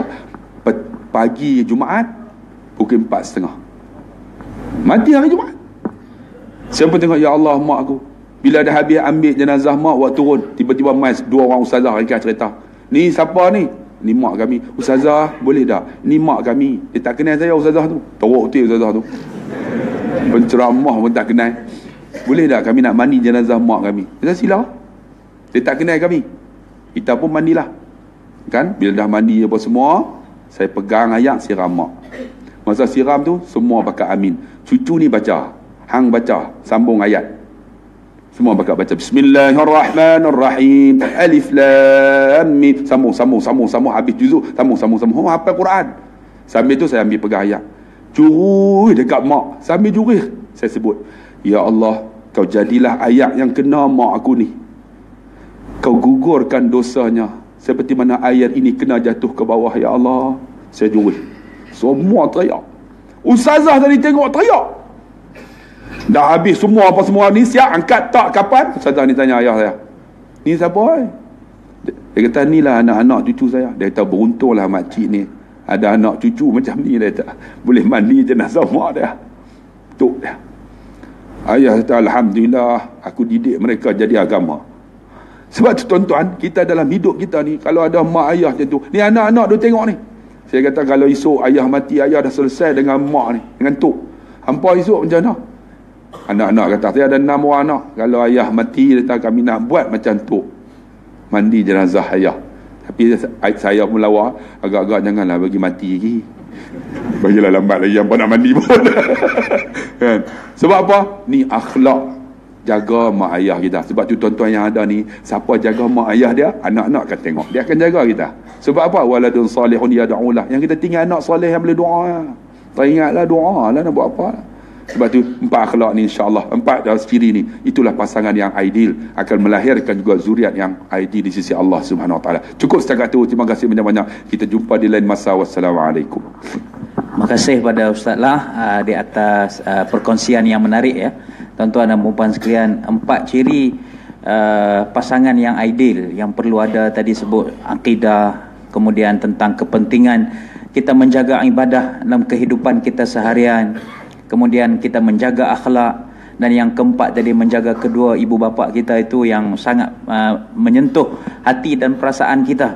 Tapi nak bolehkan anak yang menjaga mak dan ayah ni, dia perlukan kepada satu pendidikan. Anak-anak ni tak semua dia boleh menjaga, mendoakan anak buat baik. Kita tak tentu lagi. Kita mati esok, anak-anak kita ni boleh mendoakan kita, boleh memandikan, menguruskan jenazah kita. Jadi yang soalan terakhir untuk Datuk Dr. Izhar, macam mana kita nak pastikan anak-anak kita ini supaya anak-anak itu menjadi soleh dan solehah? Tuan-tuan perempuan yang dirahmati Allah, saya cukup terkesan dengan cerita sahabat saya Ustaz Abdullah Khairi. Ini merupakan ceritanya kepada saya hampir 3 kali, sebab saya forum dengan dia 3 kali selepas ayah dia meninggal dunia. Tapi hati saya tetap sebab, tuan-tuan. Walaupun cerita itu diulang-diulang, macam kita tengok cerita Piramli, tuan-tuan, ulang banyak kali tak pernah puas. Betul tak? Betul tak?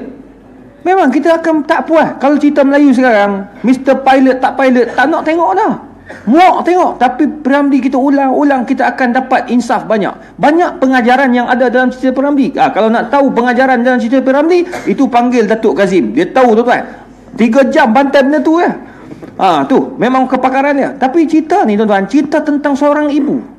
Pergi seorang ibu yang Nabi SAW suruh kita jaga. Ummuka, summa ummuka, summa ummuka. Mak kamu.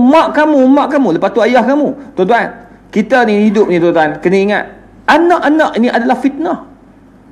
Allah bagi tahu dalam surah Anfal, wa'lamu annama auladukum wa'lamu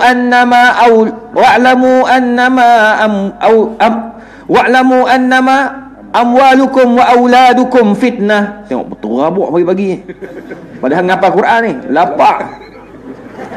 Nak bagi tahu, tuan-tuan, wa'lamu annama amwalukum wa auladukum fitnah.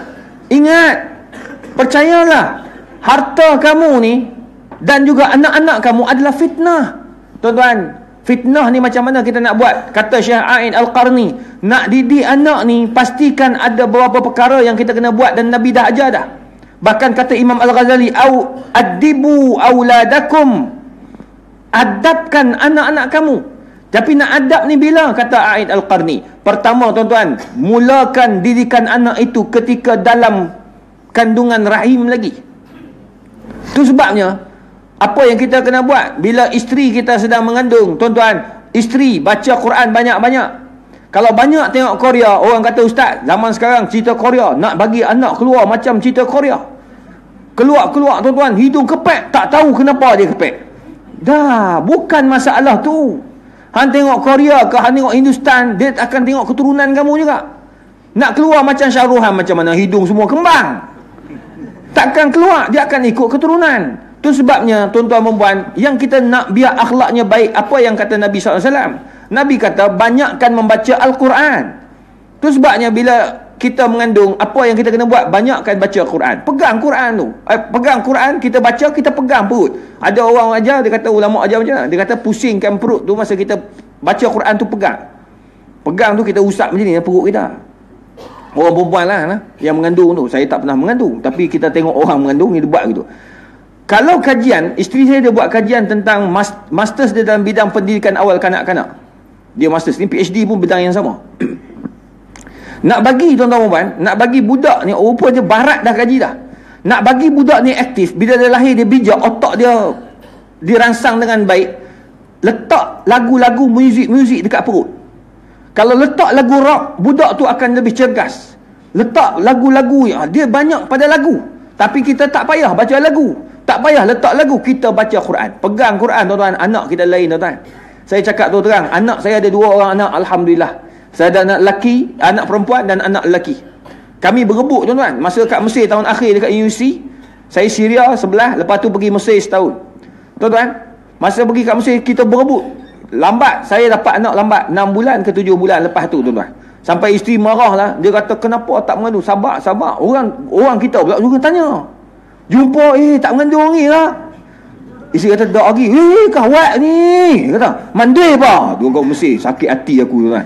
Kita tengah tahun akhir universiti, tengah sibuk belajar. Masa tu hormon tak berapa-apa. Isteri pula kita balik-balik marah. Abang lah ni, apa ni, tak beranak lagi. Tak beranak apa, mengandung muda lagi. Kita punya risau tuan-tuan. Pergi minta guru, syekh tolong doakan, biarlah mengandung ini. Alhamdulillah mengandung lepas tu tuan-tuan. Bila mengandung saya bagi tahu balik syekh, apa nak kena buat? Apa syekh jawab?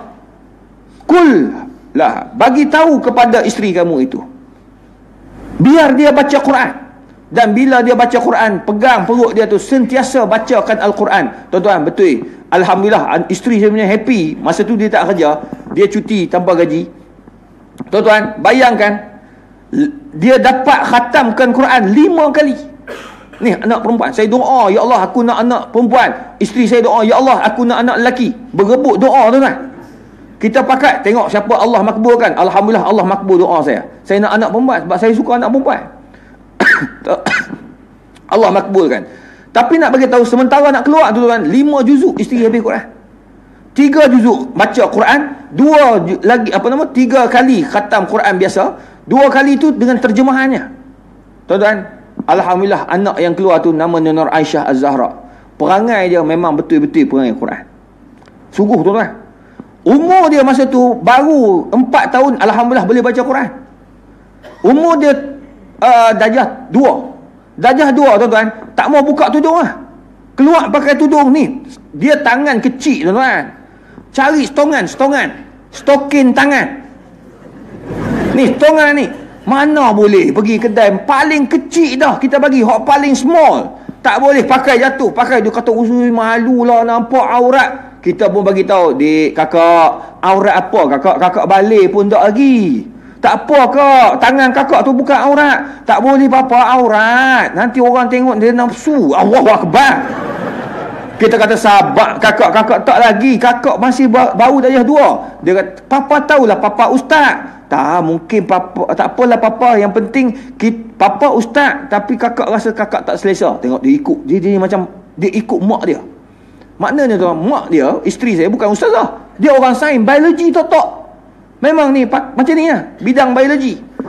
Tok tuan-tuan. Tapi dia cukup jaga. Sebab dia kata apa? Kalau mak teruk, macam mana anak nak jadi baik? Maknanya dia buat. Jadi dia ikut mak dia. Alhamdulillah tuan-tuan, memang betul. Anak kedua, isteri dah mula sibuk sebab dia masa tu dah jadi pensyarah. Tuan-tuan, anak kedua dia dah khatam sekali je. Jadi dia punya perangai tu kadarnya khatam sekali je.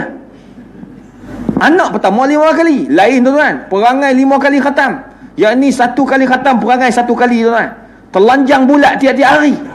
Yang lelaki ni, la ilaha illallah, buat malu bapak tuan-tuan. Memang tak boleh tidur malam, ya Allah, tak boleh pakai baju. Dia badan gemuk tuan-tuan. Aku kata ni akibat tak cukup 4 juzuk lagi, 4 kali khatam ni tuan. Tapi perangai beza, memang beza. Kita dapat bezakan, sebab kita lihat tuan-tuan. Betul yang Islam suruh, betul yang ulama suruh isteri baca Quran. Kalau isteri tu dia baca Quran, kalau ditambah pula dengan suami baca, suami pula pegang perut. "Wa ma liya la a'budu alladhi fatarani wa ilaihi turja'un." Pegang perut. Nak buat hang terasa ke apa? Tak terberak. Tuan-tuan, tu pegang perut isteri tu. Tuan-tuan, insya-Allah Allah akan bagi anak yang salihah. soleh dan solehah. Yang kedua, tuan-tuan dan puan, selain daripada kita didik dalam perut elok-elok, namakan anak dengan nama yang baik, itu didikan Islam. Jangan bubuh nama pelik-pelik. Zaman sekarang nak gabungkan nama itu, ya Allah, hai, lah kali keluar Muhammad Zani. Muhammad penzina, Zani itu penzina. Tu sebabnya tanya dulu ulama, tanya ustaz-ustaz, tanya pakar-pakar bahasa, apa bolehkah saya bubuh nama Zani? Tak payah. Bubuh nama ikut Quran dan sunnah. Oh, kita pun balik, ikut Quran sunnah. Kita pun balik Quran, baca-baca Quran, muzabzabina baina zalik. Oh, sedap ni. Bubuh Muhammad Muzabzab. Tahu tak apa muzabzab? Muzabzab ni orang munafik. Dah bubuh lagi. Kan? Inna jahannama kanat. Oh, sedap weh. Baru nak buat. Inna jahannama kanat mirsada. Bubuhnya nama mirsada. Habis nama jahannam bubuhnya. Tak, kena tanya dulu. Mana dalam Quran ni ada yang syurga, ada yang neraka. So kita kena faham. Tuan-tuan puan, biar bubuh nama yang elok. Itu paling penting. Bubuh nama yang elok. Bubuh nama izhar. Nama saya lah. Tapi sungguh nama tu. Itu sebab saya mengajak fiqh, tuan-tuan. Saya mengajak fiqh. Bidang saya fatwa. Saya buat kajian macam-macam. Saya buat kajian tentang perempuan yang ada dua kemaluan ni. Dia panggil apa? Khunsa muskil. Kita tengok ni, saya buat kajian dengan orang sains. Orang-orang sains suka rujuk saya sebab saya ni jelas. Nama apa? Muhammad Izhar. Muhammad yang jelas. Tak reti nak kusing-kusing. Kalau kata haram, haram lah. Itu sebab saya duduk kat TV dah hampir 10 tahun, tuan-tuan. Daripada 2008. Bidang saya itu, saya tak pernah mengajak benda lain. Saya mengajak fiqh dalam TV fiqh, dalam YouTube fiqh, semua fiqh. Saya mengajak ni fiqh. Bab fiqh dia akan tanya, dia telefon dia Mekah tu, ada masalah tu. Bayar tak sekali. Tanya saja lah. Aku kan berani tu. Oh, tahu. Dia ada masalah jemaah dia ada period tak selesai lah, masalah tawar wadak lah. Dia akan tanya, saya akan jawab. Bagi pandangan 4 mazhab, saya boleh ingat tu. Tapi tuan-tuan, bila kita belajar, tuan-tuan, sebab apa? Kadang-kadang balik pada ayah. Dia namakan kita izhar, biar jelas. Tuan-tuan, betul. Bila kita cakap tu nampak jelas. Saya tak malu. Saya dalam TV, saya ajak bab istinjak. Orang faham. Oh, istinjak macam tu lah. Kita buat lubang tu. Orang TV ni tak boleh. Dia tak boleh pelik-pelik. Nampak macam, ni tak boleh ni. Saya kata, habis nak ajak macam mana? Istinjak ni, tuan-tuan, cuci ni. Bila orang nak faham? Lah kali buat, ni kepala kepala zakar macam ni. Kita sebut dah nama fiqh. Fiqh ni dia tak boleh kona-kona, dia kena jelas. Halal ke haram? Itu dia jelas. Jadi itu sebabnya kalau mengajar fiqh saya, biar orang muda suka. Tuan-tuan buat. Jadi nama main-main peranan. Macam Abdullah Khairi. Abdullah yang baik. Memang dia baik, tuan-tuan. Baik, tuan-tuan, betul. Saya kat Mekah baru ni kat jumpa. Dia hotel dekat-dekat. Kami ni ada perasaan nak jumpa, tuan-tuan. Dia ajak saya mau pergi minum. Alhamdulillah, dia lapak, dia balik daripada Taif, jumpa saya, padahal esok kami sibuk. Jumpa, alhamdulillah, pergi minum dekat Sofwa Tower tu, minum malam-malam, tuan-tuan. Tapi nak bagi tahu, dia memang baik. Tu boleh kawan kan dah. Tapi dia kutuk saya banyak, tuan-tuan. Sabarlah aku. Bahaya orang tua ni. Tapi tuan-tuan, inilah Abdullah Khairi. Panggil Abdullah, nama yang baik. Jangan bubuh nama yang bukan-bukan. Sekarang ni nak bubuh nama Christina. Aku pun confused. Dia tengok nama dia, lepas tu dia tanya kita nama yang dia buat rekod sendiri. Kita nak tahu macam mana. Ada tak dalam bahasa Arab? Patut ambil bahasa Arab, letak nama. Jangan rekod sendiri, tanya ada tak dalam bahasa Arab. Kepala otak Lepas tu aku pula satu hal nak kena buka dia punya kamus. Mana dapat? Tu yang kedua. Yang ketiga, tuan-tuan, ajarlah anak-anak kita syariat. Syariat ni banyak lah. Antaranya, tuan-tuan, ajar anak-anak kita bagaimana menguruskan jenazah. Jangan ingat, mengurus jenazah ni anak-anak kita yang hafal Quran, anak-anak kita yang ustaz-ustaz. Tak. Engineer boleh uruskan jenazah. Tak. Pengarah boleh uruskan jenazah. Ni, Ustaz Abdullah Khairi, bukan ustaz ni. Dia ni, siapa? Engineer. Tapi boleh uruskan anak-anak, jenazah mak. Tak ada masalah. Syamsul Debat, bukan ustaz, dia undang-undang, dia lawyer. Tapi alhamdulillah dia boleh baca Al-Quran, dia belajar Al-Quran masa dekat Negeri Sembilan. Alhamdulillah, tuan-tuan. Jangan anggap bahawa orang yang boleh jadi baik ni adalah anak-anak yang ngapal Quran saja. Tak. Macam-macam, tuan-tuan. Anak jadi doktor pakar, itu juga dikira sebagai anak yang soleh-solehah. Bukan senang jadi doktor, tuan-tuan. Nak ubat orang, itu satu jihad. Businessman, anak kita alhamdulillah kontraktor. Alhamdulillah ada anak kita kontraktor, orang Islam kita. Tuan-tuan, bangga dengan mereka. Tu sebabnya tuan-tuan, didik anak kita ni syariat. Tak kira lah dia jadi apa benda pun. Tuan-tuan, sungguh bapa yang baik, ibu yang baik, dia akan fikir apa yang akan terjadi pada anak dia bila dia mati nanti. Itu yang kita kena fikir. Macam saya juga, tuan-tuan, macam Ustaz Abdul Khairi, ayah saya pergi 2010. Pergi mengejut. Ni lagi mengejut, sedap-sedap tak ada tu. Petang telefon, bila nak balik? Papa nak balik dah ni. Dia balik kampung kat Melaka, tuan-tuan. Papa nak balik dah. Kita pun bagi tahu, kumpul adik-beradik, kata kita nak balik minggu depan sebab ada seorang adik tak boleh balik hari tu. Hari cuti. Tuan-tuan, hari Ahad. Rupanya tuan-tuan, dia nak pergi, dia kata nak balik tu, balik Kelantan. Rumah dia di Kelantan, dia balik rumah mertua di Melaka. Dia cakap apa? Dia kata, papa nak balik dah ni. Bila nak balik jumpa papa ni? Nanti minggu depan kita balik semua. Sebab ni nak balik hari ni tak boleh. Hari Ahad sebab ada adik seorang tu dia kerja. Suami dia kerja. Tak apa. Minggu depan papa tunggu. Papa tunggu. Lepas ni papa nak balik dah. Tuan-tuan tahu, malam petang dia telefon pukul 5 petang, pukul 12 Allah ambil umur dia. Dia ambil pukul 12 bermaksud hari Isnin. Bila balik, tuan-tuan, bila dia meninggal dunia, kawan-kawan dia datang. Kawan-kawan dia beritahu apa? Ya Allah, aku kenal bapak hang ni dah lama, tuan-tuan. Zaman belajar lagi. Dia kata apa? Dia kata bapak hang ni daripada dulu sampailah dia meninggal dunia, benda yang dia doa benda. Dia kata pertama dia nak anak ramai, Allah bagi dia 11 orang anak. 3 simpan, maknanya hampir 14 orang anak. Yang kedua, dia kata apa? Bapak hang ni doa, dia kata semua anak-anak dia bagi hafal Quran. Alhamdulillah, 8 orang daripada 11 hafal Quran. Walaupun hafal Quran bukan semuanya ustaz. Seorang engineer, seorang polis bahagian jenayah, tak ada kaitan pun dengan Quran. Dia berjaya, alhamdulillah. Yang ketiga dia doa, ya Allah, aku nak semua anak-anak masuk universiti. Alhamdulillah, 11 orang semua masuk universiti. Yang terakhir ambil bahagian farmasis dekat universiti kat Kuala Lumpur. Nak bagi tahu semua masuk, Allah makbulkan. Yang keempat saya sebab tuan-tuan. Dia kata apa? Aku doa. Dia bagi tahu bapak hang doa apa? Bapak hang doa dia nak mati pada hari Isnin. Kerana Nabi SAW mati hari Isnin mengikut apa yang dia belajar. Tuan-tuan, Allah ambil dia 12:30 malam tepat hari Isnin.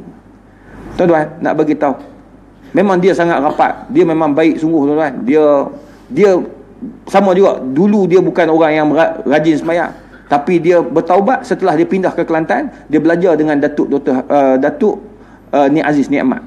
Dia masuk ke tu culture shock. Dia terkejut bila menteri besar mengajak di masjid. Tu dia tak boleh terima tu. Dia kata, rumah dekat. Dia kata, menteri besar mengajar pula tentang Islam. Start daripada tu saya dihantar dengan hafal Quran. Tapi tuan-tuan perempuan, dia buat sungguh apa yang dia belajar. Tapi tuan-tuan, perkara yang kami gembira apabila dapat menguruskan jenazah arwah ayah. Itu yang paling penting. Sama juga macam kita, tuan-tuan, tak ada benda yang kita nak buat kecuali kita nak anak kita mandikan kita, anak kita jenazahkan kita, anak kita yang uruskan kita ke kubur. Jadi apa yang Ustaz Allah buat, tuan-tuan, perlu kita contohi. Adik-beradik dia walaupun ada yang bukan dalam bidang agama pun boleh buat benda yang sama. Kita cubalah buat, tuan-tuan. Sekurang-kurangnya insya-Allah kita dapat kegembiraan apabila sampai berada di depan Allah Subhanahu Wa Taala. Kalau kita tak boleh, Allah ustaz dah terlepas ustaz, anak-anak semua tak boleh ustaz, tak apa, kita ada cucu. Doa biar anak cucu kita juga boleh buat benda yang sama. Insya-Allah, tuan-tuan, kita buatlah yang terbaik, jagalah nasab kita, jagalah keturunan kita, jagalah keluarga kita yang terbaik. Insya-Allah kita akan dapat generasi yang hebat. Yang paling penting daripada keturunan yang baik inilah akan lahirlah pemimpin-pemimpin yang hebat. Tuan-tuan, doa kepada Allah Taala biar kita suatu hari nanti akan dapat pemimpin yang amanah, pemimpin yang hebat, pemimpin yang dapat mentadbir Malaysia ini ke arah Allah Subhanahu Wa Taala. Makna dapat mentadbir dengan aman, mentadbir dengan adil. Insya-Allah itu yang paling penting kita cari dan kita dapatkan, insya-Allah. Kalau boleh biar daripada keturunan-keturunan yang baik yang sentiasa mengingati Allah Subhanahu Wa Taala. Jadi apa yang baik itu daripada Allah, yang kurang daripada saya sendiri, dan doakan semoga kami sampai ke Kuala Lumpur dengan selamat. Flight saya pukul 11. Sekali kami, saya 12. Saya, Ustaz Zakaria dan Ustaz Hastin Bollywood. Dan Ustaz Hastin Bollywood kisah salam. Dia kisah salam semua. Sebab dia terkilan, dia kata dia tak dapat bersama pada hari ini kan tak dijemput. Dia kata padahal dia yang tak nak. Dia dah beritahu dah bukan je. Kata aku subuh-subuh aku tak nak. Aku nak rehat sebab aku sakit. Lepas tu semalam dia petikai dia tak datang. Orang tua memang macam tu. Selalu lupa, tuan-tuan. Melayu mudah lupa. Tuan-tuan. Jadi insya-Allah kita doakan yang terbaik. Doakan kami sampai dan saya pun sampai. Ustaz Allah pun akan bertolak pukul 9 hari. Sampai ke Kuala Lumpur. Malam ni kami akan bersama lagi untuk malam tahun baru, esok pagi. Kemudian dan banyak lagi lah program-program yang seterusnya. Semoga Allah Ta'ala merahmati kita. Wabillahi taufiq wal hidayah. Wassalamualaikum warahmatullahi wabarakatuh. Alhamdulillah tuan-tuan dan puan-puan, hampir 1 jam 30 minit kita berforum tentang kepentingan pelihara keturunan. Tuan-tuan, sebelum kita nak berpisah ni tuan-tuan dan puan-puan, saya nak simpulkan antara 3 perkara penting yang kita perlu ambil intipati daripada apa yang disampaikan oleh 2 orang ahli panel kita. Yang pertama, kita kena ingat bahawa keturunan yang baik ini adalah merupakan satu anugerah, satu nikmat yang Allah Ta'ala kurniakan kepada hamba-hamba yang terpilih. Yang kedua, kita kena ingat nak dapat keturunan yang baik, yang soleh dan solehah ni, dia bermula daripada pemilihan pasangan hidup. Sejak sebelum kita nak kahwin tu, kita dah tentu dah ciri-ciri solehah, ciri-ciri pasangan yang ideal, seperti mana yang Ustaz lah sebut tadi. Yang ketiga, kita kena ada usaha nak mendapatkan ciri-ciri pasangan, mendapatkan keturunan yang baik ini. Perlu ada usaha seperti Ustaz Datuk Dr. Izhar sebut tadi. Antaranya yang kita nak tambah sikit itu tentang doa. Jangan lupa tuan-tuan dan puan-puan, sebab Nabi Zakaria alaihi salam dalam Al-Quran, Allah Ta'ala rakamkan tentang doa Nabi Zakaria alaihi salam untuk mendapatkan keturunan yang baik, untuk dapatkan anak yang baik. Selain daripada doa, kita kena beristighfar, bertaubat banyak-banyak. Sebab Nabi Nuh alaihi salam ketika dia berdakwah kepada kaumnya, yang Allah Ta'ala turunkan satu penyakit, tidak ada keturunan, tidak ada zuriat kepada umat Nabi Nuh ini. Nabi Nuh kata, hendaklah kamu bertaubat kepada Allah. Faqultu astaghfiru rabbakum innahu kana ghaffara yursilis samaa 'alaikum midrara wa yumdidkum bi amwalin wa banin. Kata, kalau kamu bertaubat, nescaya Allah Ta'ala akan turun rahmat kepada kamu. Allah Ta'ala akan beri zuriat keturunan yang baik kepada kamu. Jadi jangan lupa doa, jangan lupa taubat tuan-tuan dan puan-puan sekalian. Terima kasih kepada Ustaz Lah, terima kasih kepada Datuk Dr. Izhar, dan terima kasih kepada penganjur. Alhamdulillah tuan-tuan dan puan-puan semua yang dapat hadir pada hari ini. Dan saya dipahamkan lebih 22,000 orang termasuk yang melihat di dalam live streaming Facebook audio kuliah. 22,000 mengikuti program kita di Surau Taman Penaga ini. Terima kasih banyak. Alhamdulillah. Belum saya mengakhiri, mohon ampun, mohon maaf. InsyaAllah kita jumpa lain waktu, lain ketika. Wabillahi taufiq wal hidayah. Assalamualaikum warahmatullahi wabarakatuh.